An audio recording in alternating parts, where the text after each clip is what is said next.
Sayana Katha. Hare Krishna, everyone. Welcome back to the daily readings of Srila Prabhupada's books, where we are hearing and getting a taste for hearing in the association of the devotees. According to Bhagavatam, this is why we get Rasayana Katha, the taste for hearing, Katha. And that brings us to attraction, actual attraction to the person of Krishna. So here we are on this path together, hearing Srimad-Bhagavatam, and next we'll hear Gita, then we'll hear Chaitanya Charitamrita, and then we'll see whether we go back to the Bhagavatam or go on to Priya Bhagavatamrita. Let us see. We're all alive by that time. Hare Krishna, you never know nowadays. Okay, Srimad Bhagavatam Mihima Stotram by Srila Sanatana Goswami, our lifeline to the Bhagavatam, to help us understand and go deeper appreciate and understand how the Bhagavatam is Krishna. This is how it takes us from attachment to hearing to attachment to Krishna personally. Okay. By Srila Sanatana Goswami, and it goes like this. Sarva Shastabdipi Yusha Sarva Vedaika Satpala Sarva Siddhanta Ratnanya Sarva Lokaika Drikprada. O nectar from the ocean of all scriptures, singular fruit of all the Vedas, rich mine of the precious gems of all conclusive truths, you are the only giver of sight to all the worlds. Sarva Bhagavata Prana Srimad Bhagavata Prabho Kalidvandodita Ditya Shri Krishna Parivartita. O life air of all the Supreme Lord's devotees, O Master Srimad Bhagavatam, you are the sun risen in the darkness of Kali. You are the exact image of Shri Krishna. Paramananda Pataya Prema Varshaksharayate Sarvada Sarvasevyaya Shri Krishnaya Namostume. I bow down to you who are supremely blissful to read. Your every syllable pours down a flood of prema. You can always be served by everyone. You are Shri Krishna himself. Madeka Bando Matsangin Madguro Man Mahadana Man Nistadaga Mad Bhagya Mad Ananda Namosute. My only friend, my constant companion, my spiritual master, my great wealth, my savior, my good fortune, my source of ecstasy, I bow down to you. Asadhu Sadhutadayin Adini Chochata Kada Hanamunchakada Chinmam Premna Ritkanta Yospura. O bestower of saintliness to the unsaintly, O exalter of the most fallen, please never leave me. Always appear in my heart and my voice with pure love. Om Namo Bhagavate Vasudevaya. Om Namo Bhagavate Vasudevaya. Om Namo Bhagavate Vasudevaya. Om Namo Bhagavate Vasudevaya. Om Namo Bhagavate Vasudevaya. Om Namo Bhagavate Vasudevaya. Okay, we've reached this heavy part of the ninth canto, preparing us for entering the 10th canto, the Samabonam of life. We've heard how Parasurama actually wiped all of the kings practically off the face of the earth 21 times. Now we're going to hear what he did after that. Ninth canto, chapter 16, beginning with text 26. I think we're starting on text 25. 25? Yes. Oh, yes, correct. My dear King Parikshit, in the next Manvantara, the lotus-eyed personality of Godhead, Lord Parasurama, the son of Jamadagni, will be a great propounder of Vedic knowledge. In other words, he will be one of the 7 sages. Text 26. Lord Parasurama still lives as an intelligent Brahmana in the mountainous country known as Mahendra. Completely satisfied, having given up all the weapons of a Kshatriya, he is always worshipped, adored, and offered prayers for his exalted character and activities by such celestial beings as the Siddhas, Charanas, and Gandharvas. Text 27. In this way, the Supreme Soul, the Supreme Personality of Godhead, the Lord and the Supreme Controller, descended as an incarnation in the Bhrigu dynasty and released the universe from the burden of undesirable kings by killing them many times. Text 28.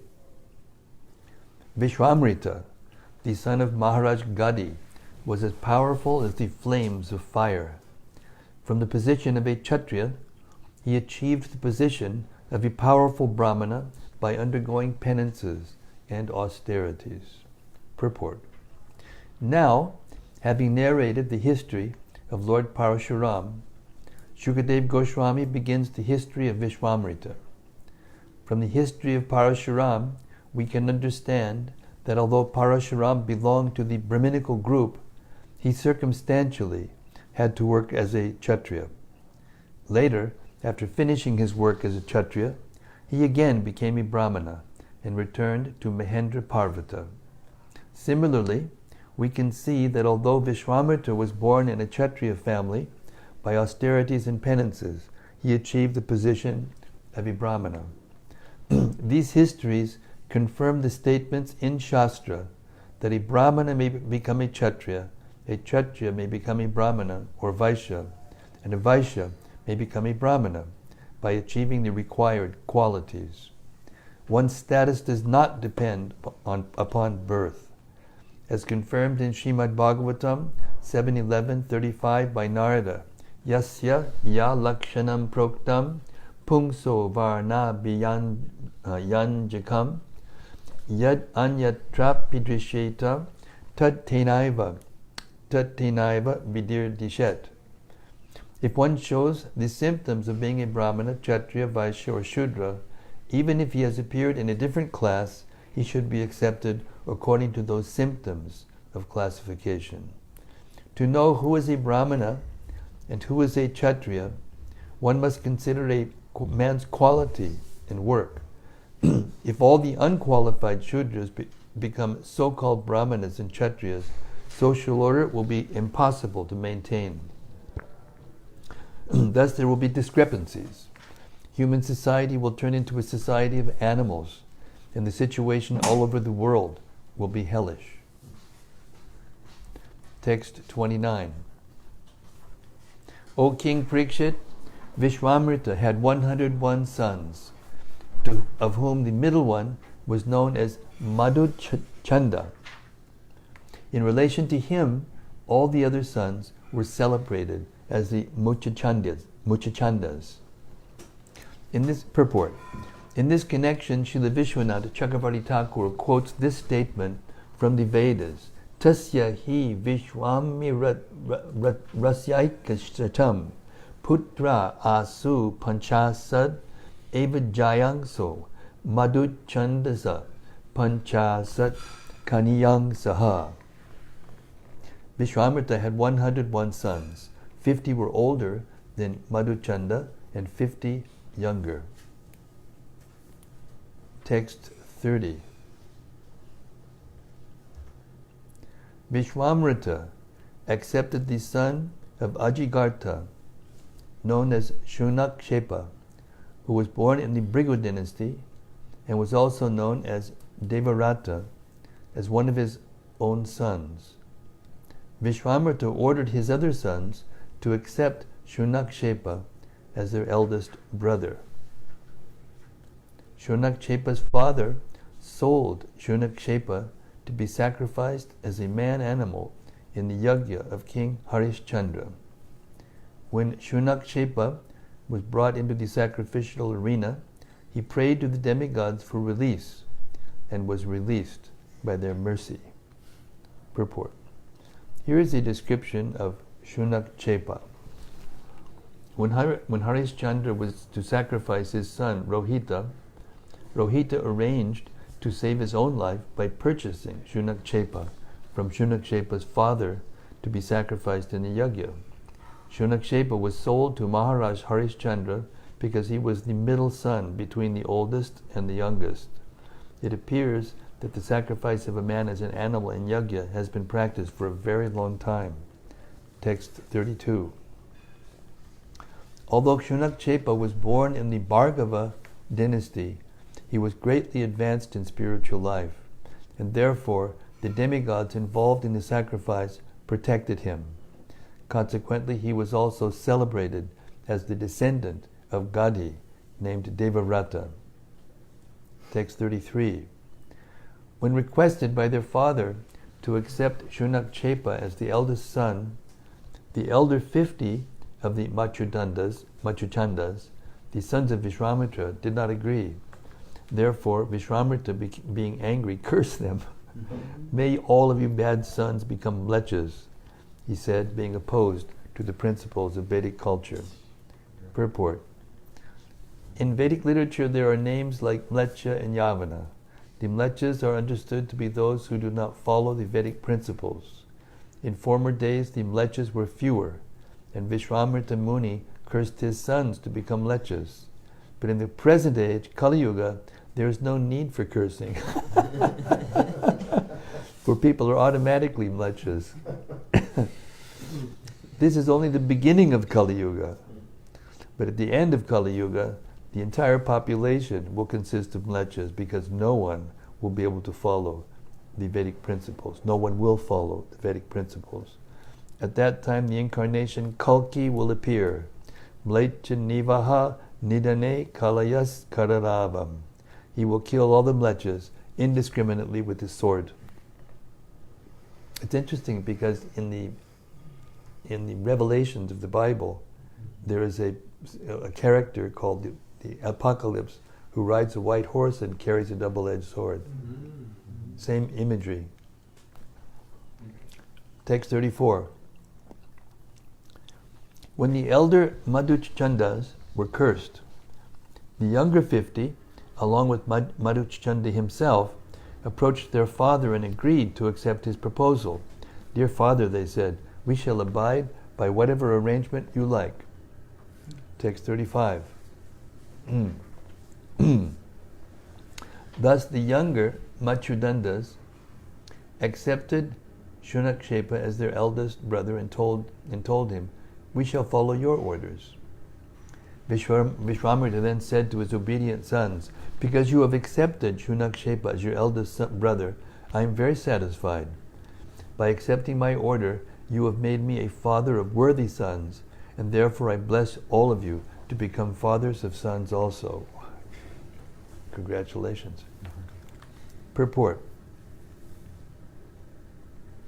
Of the 100 sons, half disobeyed Vishwamitra by not accepting Shunakshepa as their eldest brother, but the other half accepted his order. Therefore the father blessed the obedient sons to become the fathers of sons. Otherwise they too would have been cursed to be sonless mlechas. Text 36. Vishwamitra said, O Kushikas, descendants of Kaushika, this Devarat is my son and is one of you. Please obey his orders. O King Parikshit, Vishwamitra had many other sons, such as Ashtaka, Harita, Jaya, and Kratuman. Text 37. Vishwamitra cursed some of his sons and blessed the others, and he also adopted a son. Thus there were varieties in the Kaushika dynasty, but among all the sons, Devarata was considered the eldest. Thus end the Bhaktivedanta purports of the 9th canto, 16th chapter of Srimad-Bhagavatam, entitled Lord Parasurama Destroys the World's Ruling Class.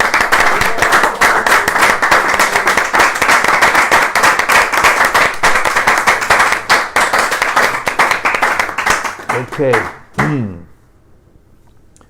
17. The dynasties of the sons of Pururava. You remember him? Yeah, he was the one that was really attached to Urjasvi. Ayu, the eldest son of Parasurama, had 5 sons. This chapter describes the dynasties of 4 of them, beginning with Kshatrivida.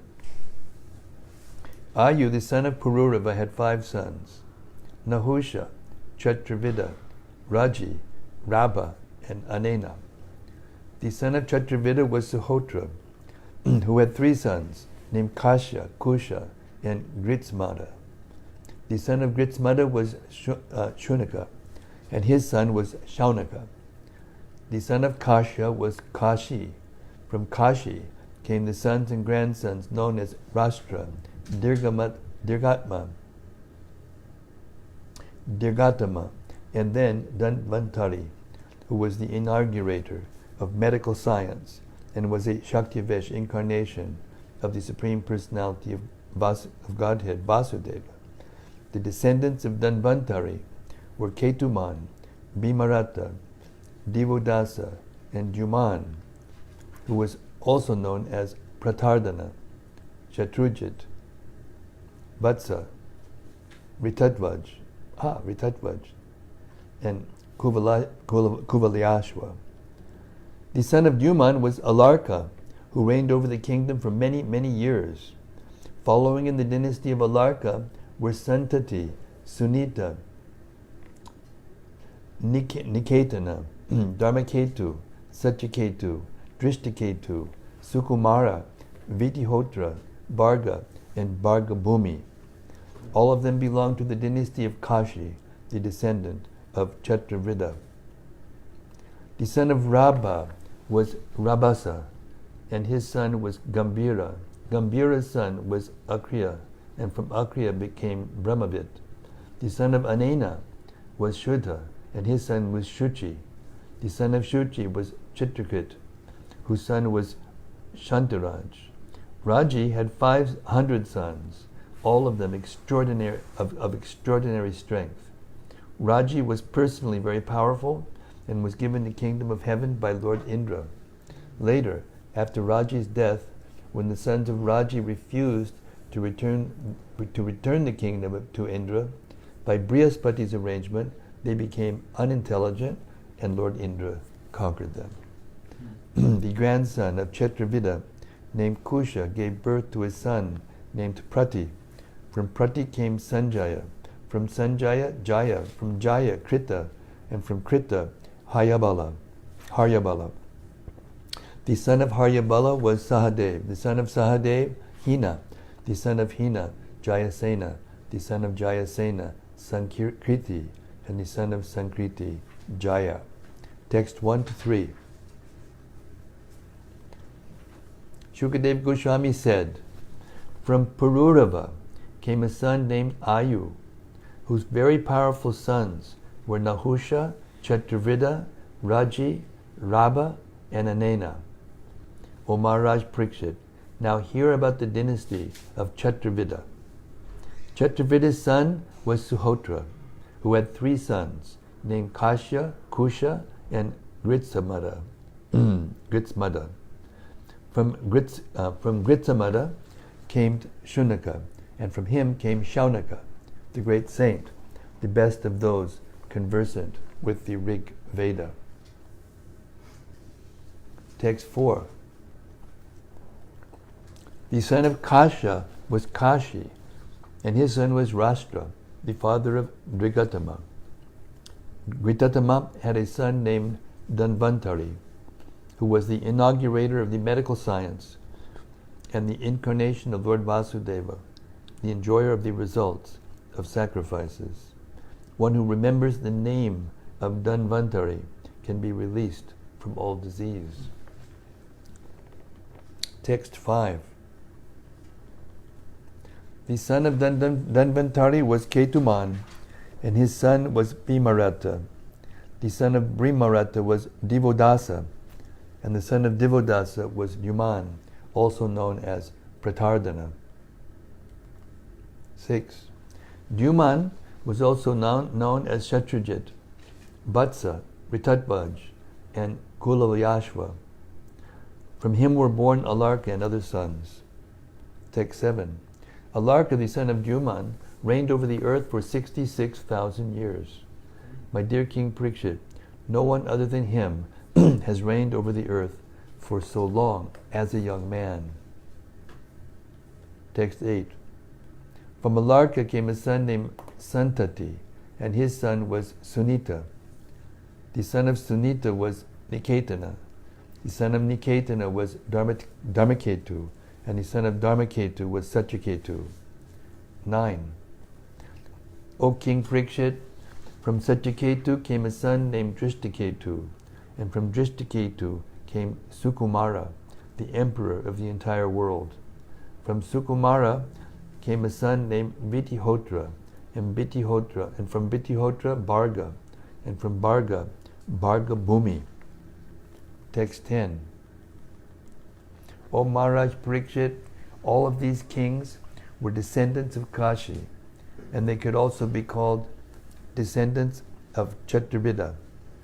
The son of Rabba was Rabasa, and from Rabasa came Gambhira, and from Gambhira came a son named Akriya. Text 11. The son of Akriya was known as Brahmavit, O king. Now hear about the descendants of Anena. From Anena came a son named Shuddha, and his son was Shuchi. The son of Shuchi was Dharmasarati, also called Chitraket. Text 12. From Chitraket was born a son named Shantaraj, a self-realized soul who performed all kinds of Vedic ritualistic ceremonies and therefore did not beget any progeny. The sons of Raji were 500, all very powerful.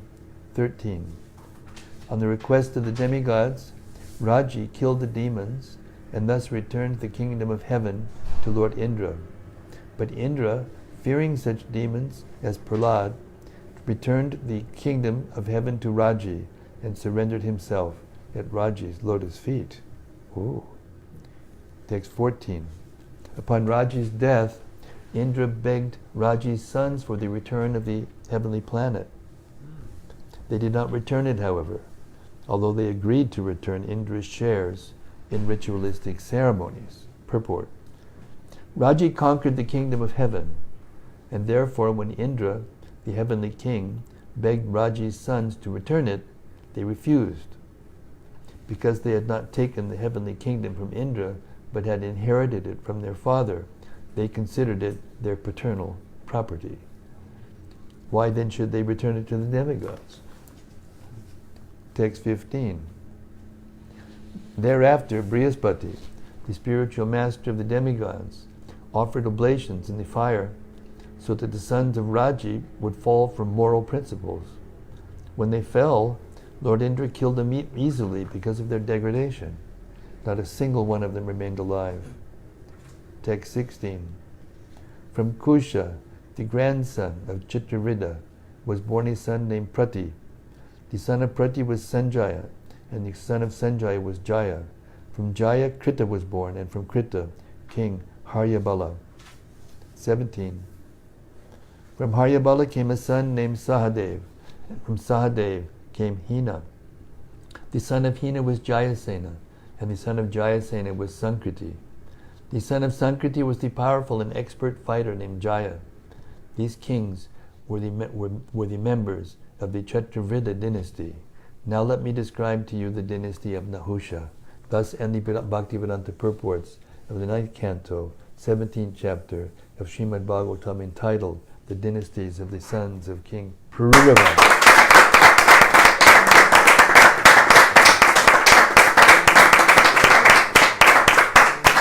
There are approximately, I made a mistake the other day, I said 1,300, but it's 3,200.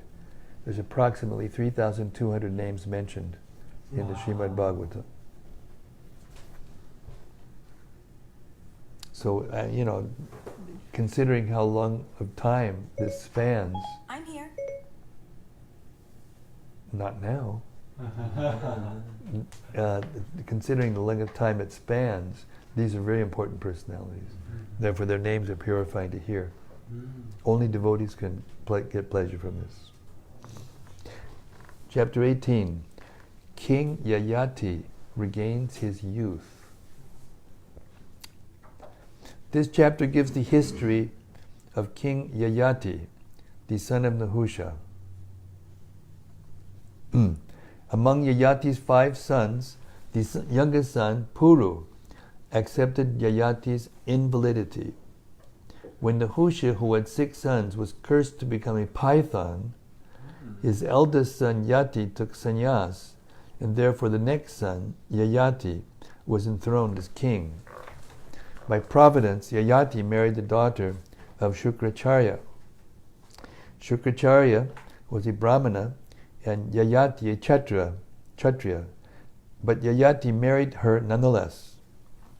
Shukracharya's daughter, named Devayani, had a girlfriend named Sarmishta, who was the daughter of Vrishaparva. King Yayati married Sarmishta also. The history of this marriage is as follows. Once Sarmishta was sporting in the water with thousands of her girlfriends, and Devayani was also there. When the young girls saw Lord Shiva seated on his bull with Uma, they immediately dressed themselves, but Sarmishta mistakenly put on Devayani's clothes. Devayani, being very angry, rebuked Sarmishta, who also became very angry and responded by rebuking Devayani and throwing her into a well. By chance, King Yayati came to that well to drink water, and he found Devayani and rescued her. Thus Devayani accepted Maharaj Yayati as her husband. Thereafter Devayani, crying loudly, told her father about Sarmishta's behavior. Upon hearing of this incident, Shukracharya was very angry and wanted to chastise Vrishaparva, Sarmishta's father. I mean, this is a lot of stuff going on, isn't it? Let's get out of this material world, shall we? Okay. Vrishaparva, however, satisfied Shukracharya by offering Sarmishta as Devayani's maidservant. Thus, Sarmishta, as the maidservant of Devayani, also went to the house of Devayani's husband. When Sarmishta found her friend Devayani with a son, she also desired to have a son. Therefore, at the proper time for conception, she also requested Maharaj Yayati for sex. When Sarmishta became pregnant also, Devayani was very envious. In great anger, she immediately left for her father's house and told her father everything. Shukracharya again became angry and cursed Maharaj Yayati to become old. But when Yayati begged Shukracharya to be merciful to him, Shukracharya gave him the benediction that he could transfer his old age and invalidity to some young man. Yayati exchanged his old age for the youth of his youngest son, Puru, thus was able to enjoy it with young girls. My God. Hare Krishna. Text 1. Shukadeva Goswami said, the last bits of purification before we leave this world and go to Krishna Loka. Shukadeva Goswami said, O King Parikshit, as the embodied soul has 6 senses, King Nahusha had 6 sons, named Yati, Yayati, Sanyati, Ayati, Viyati, and Kriti. Text 2. When one enters the post of king or head of the government, one cannot understand the meaning of self-realization. Knowing this, Yati, the eldest son of Nahusha, did not accept the power to rule, although it was offered by his father. Purport. Self-realization is the prime objective of human civilization, and it is regarded seriously by those who are situated in the mode of goodness and have developed the Brahminical qualities. Kshatriyas are generally endowed with material qualities conducive to gaining material wealth and enjoying sense gratification.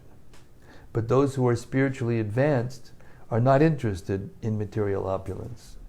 Indeed, they accept only the bare necessities for a life of spiritual advancement in self-realization. It is specifically mentioned here that if one enters political life, especially in the modern day, one loses the chance for human perfection. Nonetheless, one can attain the highest perfection if one hears Srimad-Bhagavatam. Haribo, Srimad-Bhagavatam. One time, one of the devotees, when Prabhupada was talking about this subject, and one of the devotees wanted to run for office, because anyway, it was temporary, but it happened. And then at one point, the devotee said, Srila Prabhupada, you should become the President of the United States. And Prabhupada said, that's okay, you become President, and I'll be your guru.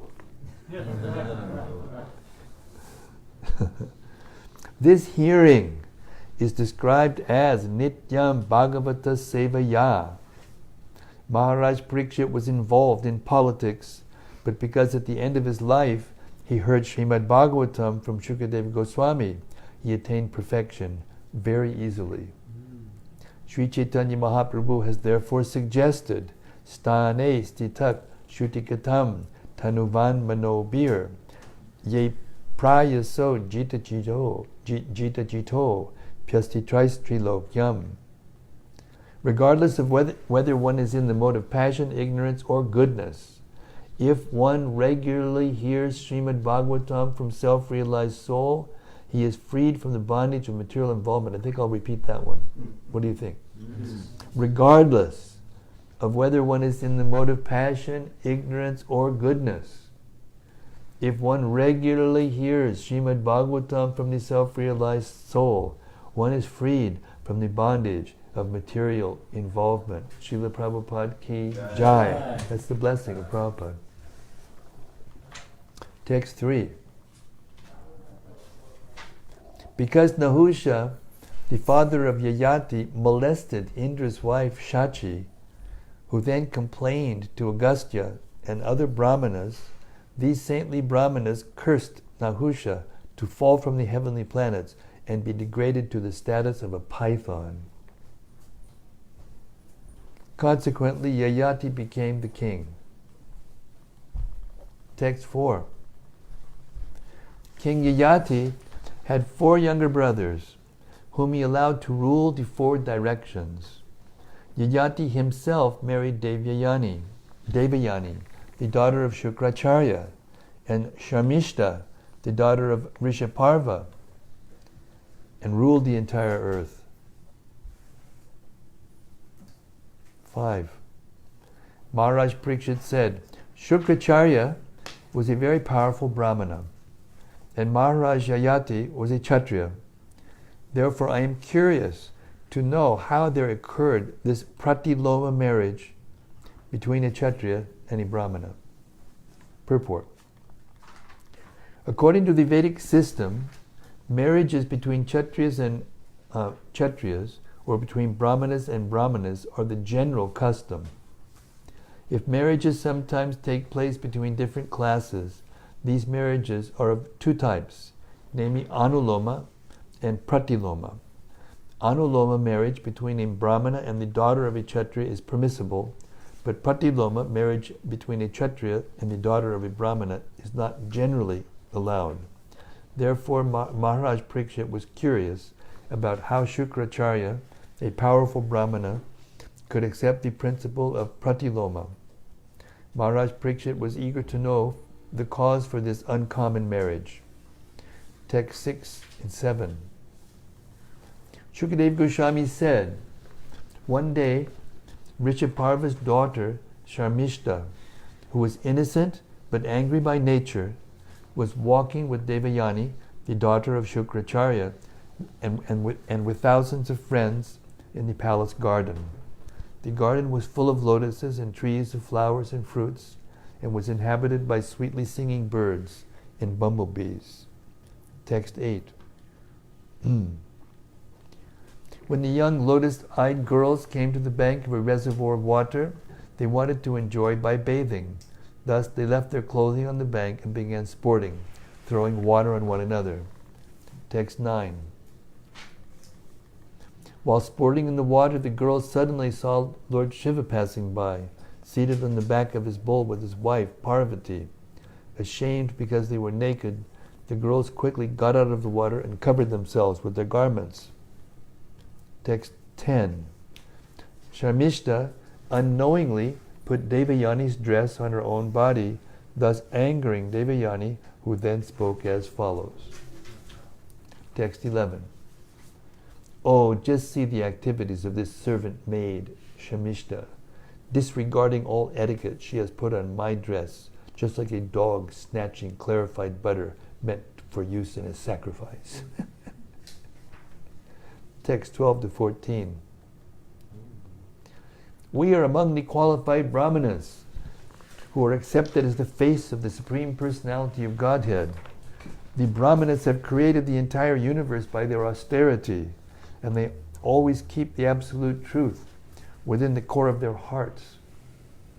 They have directed the path of good fortune, the path of Vedic civilization, and because they are the only worshipable objects within this world, they are offered prayers and worshipped even by the great demigods, the directors of the various planets, and even by the Supreme Personality of Godhead, the Supersoul, the Supreme Purifier, the husband of the Goddess of Fortune.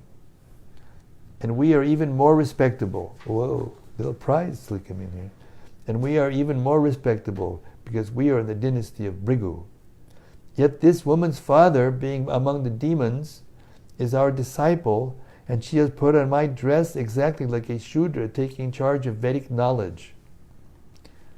Pride cometh before the fall. Text 15. Shukadev Goswami said, when thus rebuked in cruel words, Sharmishta was very angry. Breathing heavily like a serpent and biting her lower lip with her teeth, she spoke to the daughter of Shukracharya as follows. You beggar, since you don't understand your position, why should you unnecessarily talk so much? Don't all of you wait at our house, depending on us for your livelihood like crows? Purport. Crows have no independent life. They fully depend on the remnants of foodstuffs thrown by householders into the garbage tank. Therefore, because a Brahmana depends on his disciples, when Sharmishta was heavily rebuked by Devayani, she charged Devayani with belonging to a family of crow-like beggars. It is the nature of women to fight verbally at even a slight provocation. As we see from this incident, this has been their nature for a long, long time. 17. Using such unkind words, Sharmishta rebuked Devayani, the daughter of Shukracharya. In anger, she took away Devayani's garments and threw Devayani into a well. Text 18. After throwing Devayani into the well, Sharmishta went home. Meanwhile, King Yayati, while engaged in a hunting excursion, went to the well to drink water, and by chance saw Devayani. Text 19. Shut the door. This is a noisy entourage. Seeing Devayani naked in the well, King Yayati immediately gave her his upper cloth. Being very kind to her, he caught her hand with his own and lifted her out. Text 20 and 21. With words saturated with love and affection, Devayani said to King Yayati, O great hero, O king, conqueror of the cities of your enemies, by accepting my hand, you have accepted me as your married wife. Let me not be touched by others, for our relationship as husband and wife has been made possible by providence, not by any human being. Purport. While taking Devayani out of the well, King Yayati must certainly have appreciated her youthful beauty, and therefore he might have asked her which caste she belonged to. Thus Devayani would have immediately replied, we are already married because you have accepted my hand. Let's not get into any formalities here. You know, what's done is done. Uniting the hands of the bride and bridegroom is a system perpetually existing in all societies. Therefore, as soon as Yayati accepted Devayani's hand, they could be regarded as married. Because Devayani was enamored with the hero Yayati, she requested him not to change his mind and let another come to marry her. Text 22. Because of falling in the well, I met you.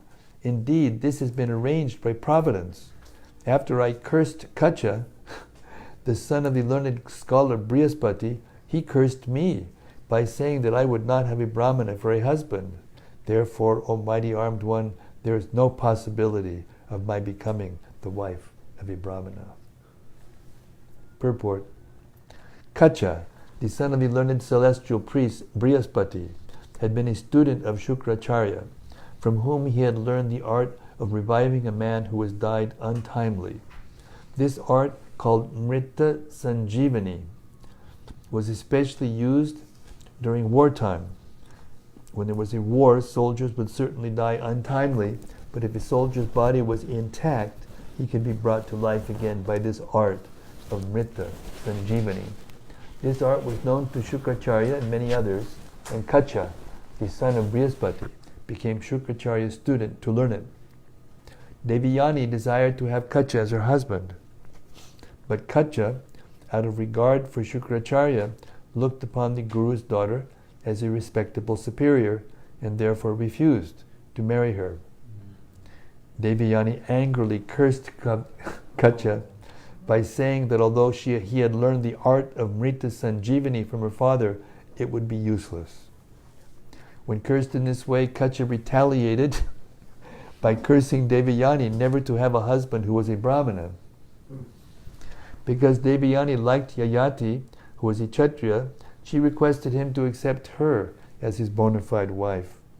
Although this would be a pratiloma vivaha, a marriage between the daughter of a high family and the daughter of a lower family, she explained that this arrangement was made by Providence. Text 23. Shukadev Goswami continued, because such a marriage is not sanctioned by regular scriptures, King Yayati did not like it. But because it was arranged by Providence, and because he was attracted by Devayani's beauty, he accepted her request. Purport. According to the Vedic system, the parents would consider the horoscopes of the boy and girl who were to be married. If according to astrological calculations, the boy and girl were compatible in every respect, the match was called Yotaka, and the marriage would be accepted. Even 50 years ago, this system was current in Hindu society. Regardless of the affluence of the boy or the personal beauty of the girl, without this astrological compatibility, the marriage would not take place. A person is born in one of three categories, known as Devagana, Manushagana, and Rakshasagana. In different parts of the universe, there are demigods and demons, and in human society also, some people resemble demigods, whereas others resemble demons. If, according to astrological calculations, there was conflict between a godly and demoniac nature, the marriage would not take place. Similarly, there were calculations of pratiloma and anuloma. The central idea is that if the boy and girl were on an equal level, the marriage would be happy, whereas inequality would lead to unhappiness. Because care is no longer taken in marriage, now we find many divorces.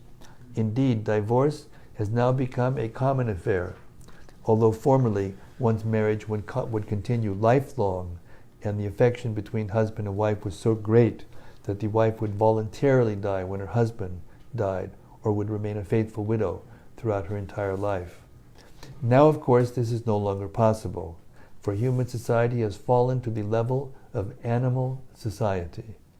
Marriage now takes place simply by agreement. Dampatye biruchir yehetu. Bhagavatam 12:2-3. The word abhiruchi means agreement. If the boy and girl simply agree to marry, the marriage takes place. But when the Vedic system is not rigidly observed, marriage frequently ends in divorce. Text 24.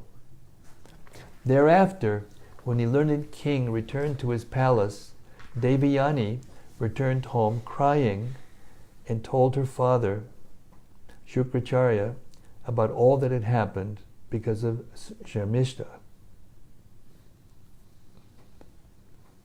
She told how she had been thrown into the well but was saved by the king.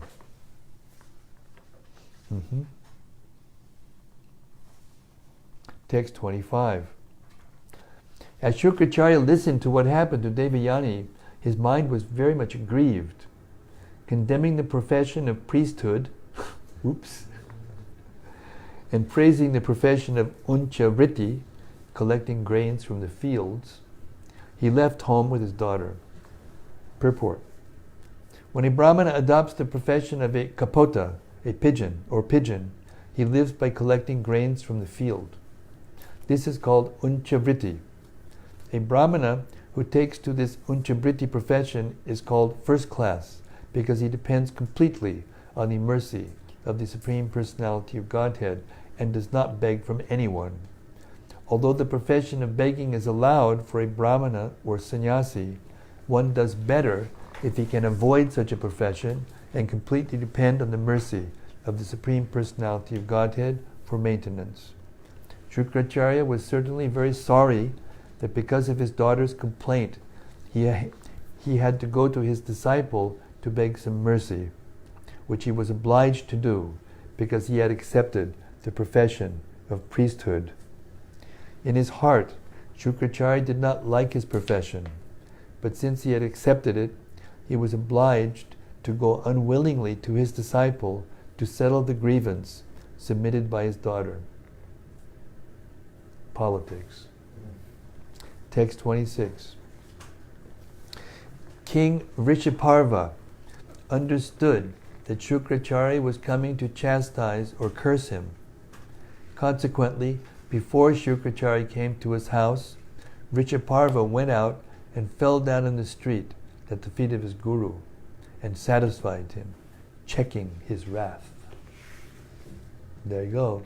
It's the way to check. Prabhupada said, if you ever get into a situation in India where there's some kind of riot going to take place, you bump into somebody with your cycle or your car or something, and a whole bunch of people gather around you and are about ready to get mauled, you just fall down and just pay obeisances to everyone, and usually it works. Because it still works. In India it still works. Dogs, they do the same thing. When a big dog is there and is going to just smash them, they just put their head on the ground. Did you notice? Mm-hmm. If you have a dog and you get in his case, he'll just put right there like this and look up. It's the same thing. The powerful Shukracharya was angry for a few moments, but upon being satisfied, he said to Rishiparva, "My dear king, kindly fulfill the desire of Devayani, for she is my daughter, and in this world I cannot give her up or neglect her." Purport. Sometimes a great personality like Shukracharya cannot neglect sons and daughters, for sons and daughters are by nature dependent on their father, and the father has affection for them. Although Shukracharya knew that the quarrel between Devayani and Sharmishta was childish, as Devayani's father, he had to side with his daughter. He did not like to do this, but he was obliged to because of affection. He plainly admitted that although he should not have asked the king for mercy for his daughter, because of affection, he could not avoid doing so. Text 28. After hearing Shukracharya's request, Rishiparva agreed to fulfill Devayani's desire, and he awaited her words. Devayani then expressed her desire as follows: "Whenever I marry by the order of my father, my friend Sharmishta must go with me as my maidservant along with her friends."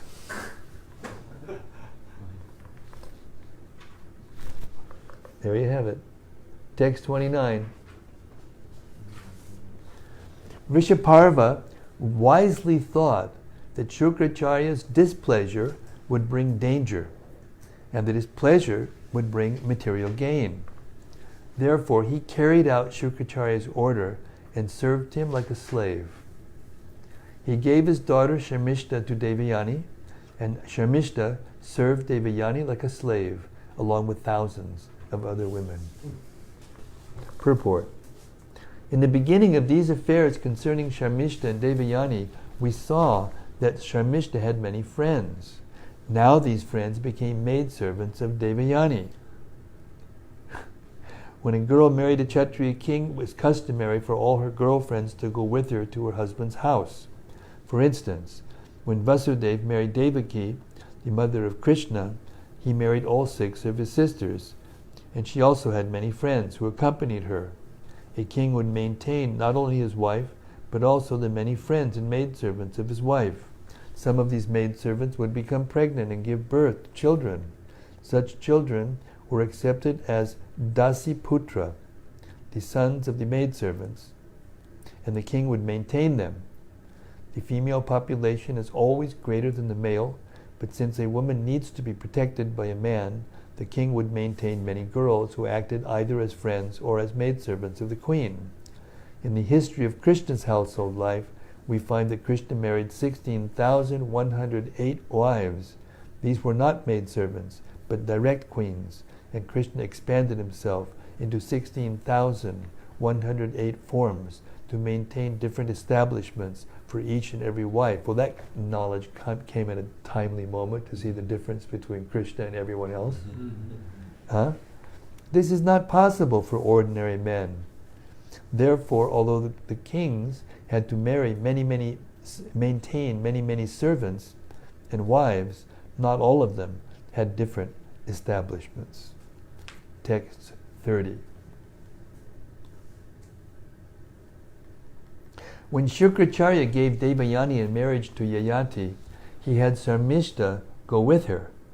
But he warned the king, "My dear king, never allow this girl, Sharmishta, to lie with you in your bed." Text 31. O King Parikshit, upon seeing Devayani with a nice son, Sharmishta once approached King Yayati at the appropriate time for conception. In a secluded place, she requested the king, the husband of her friend Devayani, to enable her to have a son also. And we're going to stop here at 7:34. And if we go on and on in this story, it's going to take too long. Hare Krishna. The political intrigues, the palace intrigues, the forest intrigues that went on and still go on. They were just different ways of doing the things, but it's been going on since time immemorial, isn't it? Same things. Okay, time for our daily open mic time. Yes. Rasika Sharomani.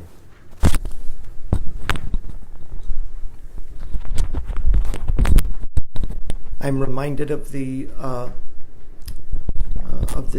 text, and it might just be the purport, but from the first canto where Srila Prabhupada, the text in Srila Prabhupada in his purport mentions that we can experience all the different emotions and experiences that are possible to take place just by reading the Srimad-Bhagavatam. We don't necessarily need to go and have those experiences ourselves. There you go.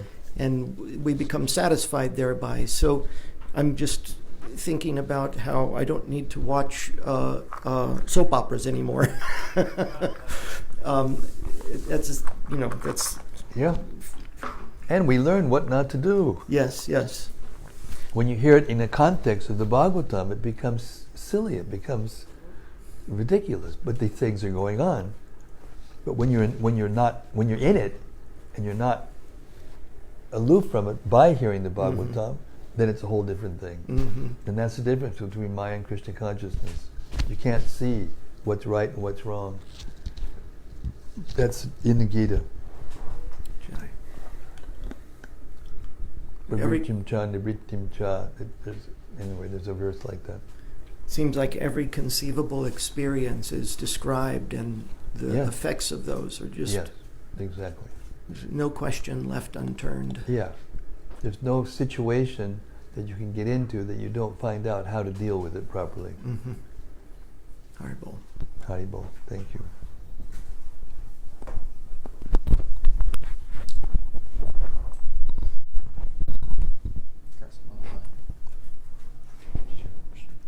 Bhakti Doug has got something. Hare Krishna Maharaj. Hare Krishna, Bhakti Doug. I wanted to relate this occurrence in today's reading with something that happened yesterday, where Jamadagni, he cursed his wife.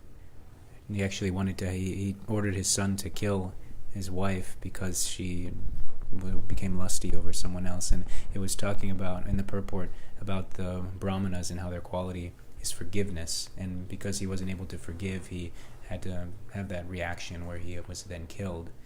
And we see again in this reading where Devayani, she's in this class of being a Brahmana, but she's just completely proud and puffed up by that position, rather than actually exhibiting the qualities of a Brahmana, which would be forgiveness and tolerance. Yes, exactly. Precisely. And another thing is that we've heard about some persons becoming Kshatriyas, Brahmanas becoming Kshatriyas, and Kshatriyas becoming Brahmanas, and this is the evidence in Shastra that it's not by birth that you are a Kshatriya or Brahmana, it's by your quality, by your activity, by your quality, and by your ability to act.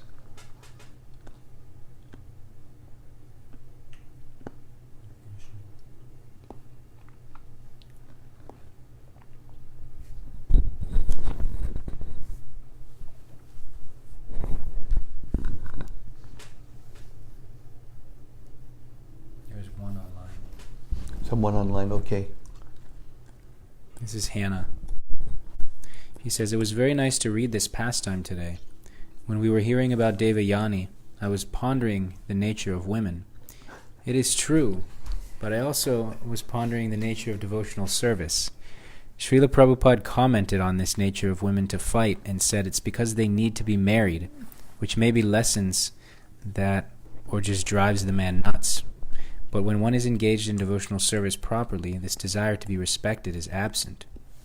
Prabhupada often made comments that women should be married for many reasons. One mainly is to be protected, as we heard today, from herself and the world, by her father, husband, and then grown children.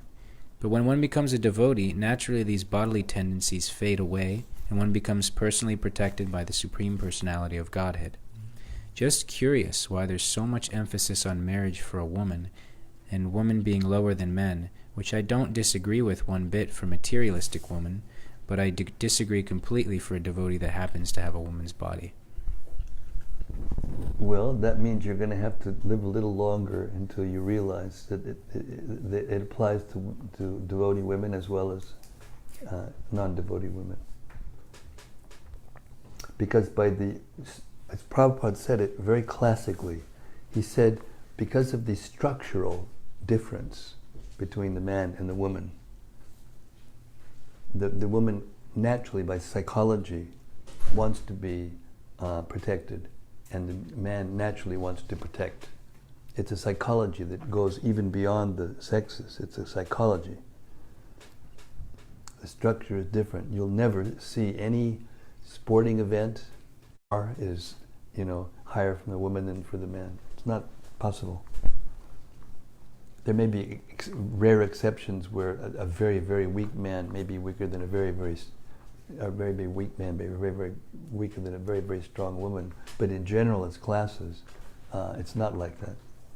Therefore, the idea that, just because a woman's a devotee, they become transcendental, therefore they shouldn't be married. I mean, there may be exceptions. There are rare exceptions, but it's not a law, and we should follow the standard procedure given to us by the Vedas and by Srila Prabhupada as the representative of the Vedas.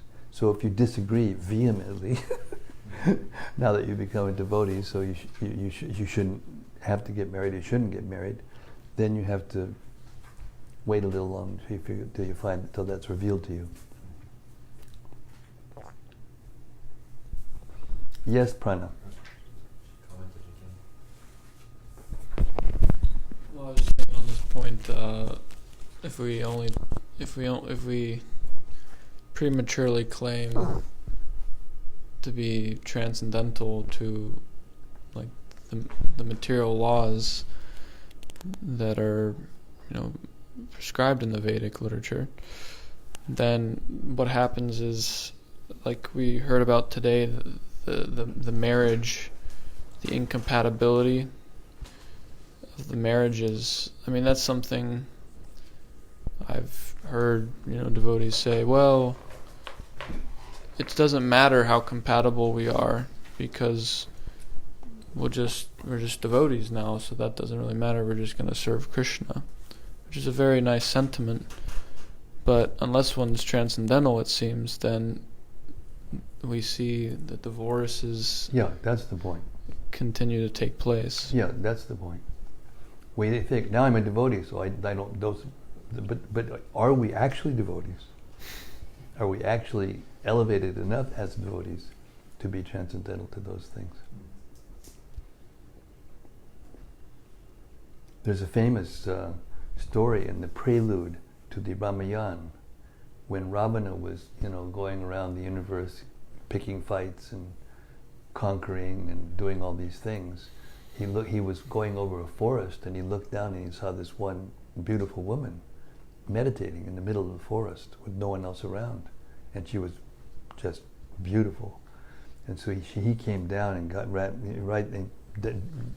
disguised himself as a very handsome man, and he came up to her and he said, "Who are you? And by the way, why are you all alone here in the forest? Women usually don't do that. Does this mean that you're looking for went on and on, And her name was Vedapati, and she was actually the personification of the Vedas. And she was there meditating until she got Vishnu as her husband. And she said, more or less, bug off. And then he said, and he was so proud, he just grabbed her by the hair, and she went like this she just touched her hair with her finger, and it cut off, and then he was thrown back. And then she said, okay, now you've touched me, and you should know that your death will come because of a woman. And then she just self-immolated, just disappeared in a flame.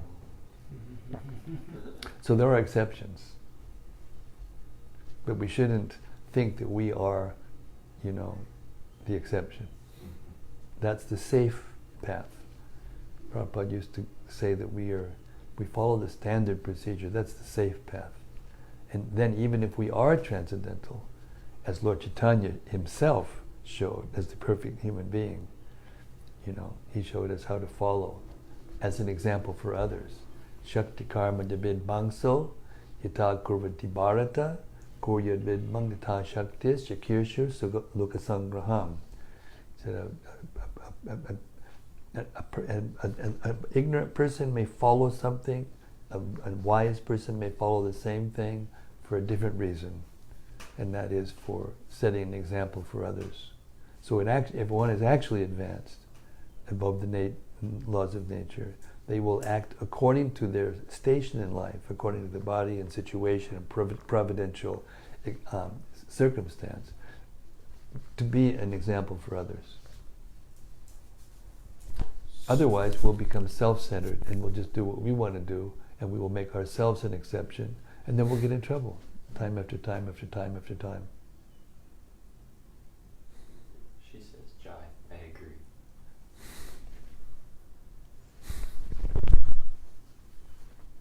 Hare Krishna.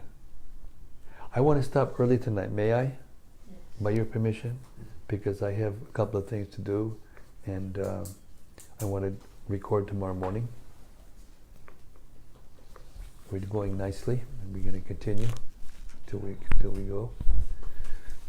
Thank you so much, and I hope we learned a lot of lessons from all of these, like political and sex psychology lessons that we got today, so that we can lose the taste for material existence, and that's the point. Lose the taste for material existence. Srimad-Bhagavatam ki jai. Gaur Premanandi Hari Hari Bol. Tomorrow's Saturday. We'll see you at 4:30 Central Time, right here in the live studios, Radha Lane. Hare Krishna. Hare Bol.